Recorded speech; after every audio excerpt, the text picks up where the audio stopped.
இங்கே இருக்கிற காய்கறிகள் ஏராளமாய் போதுமானது நண்பர்களே.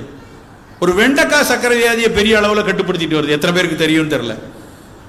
ஒரு இதய நோய் மருத்துவர், எனக்கு தெரியும், சென்னையில் இருக்கக்கூடிய ஒரு பிரபல இதய நோய் மருத்துவர், தொடர்ச்சியாக தன்னிடம் இருக்கக்கூடிய அவர் இதய நோய்க்காக வர்றவர்கிட்ட சர்க்கரை வியாதியில் இருக்கவங்கள்ட்ட அவர் சொல்லுவார், நீ சர்க்கரைக்குரிய மருந்து எடுத்துக்கோப்பா, ஆனால் படிப்படியாக குறைக்கணுன்னா வெண்டைக்காய் சாப்பிடு. அது எப்படின்னா, வெண்டைக்காயை நீள வாக்கில் அறுத்துட்டு தண்ணிக்குள்ளே போட்டு வச்சு மறுநாள் காலையில் அதில் உள்ள சாப்பை பூரா கழுவி குடிக்கிறாங்க. நான் கண்ணால் நிறைய பேஷண்ட்ஸாக பார்த்துட்டு இருக்கிறேன். 200 இருந்தவங்க 220 இருக்கவங்களுக்குலாம் நல்லா குறைகிறது. அதுக்காக நான் நாளையிலேருந்து எந்த மாத்திரையும் எடுக்கலை, வெண்டைக்காயோடு இருக்கேன்னு தயவு செய்து போயிடாதீங்க.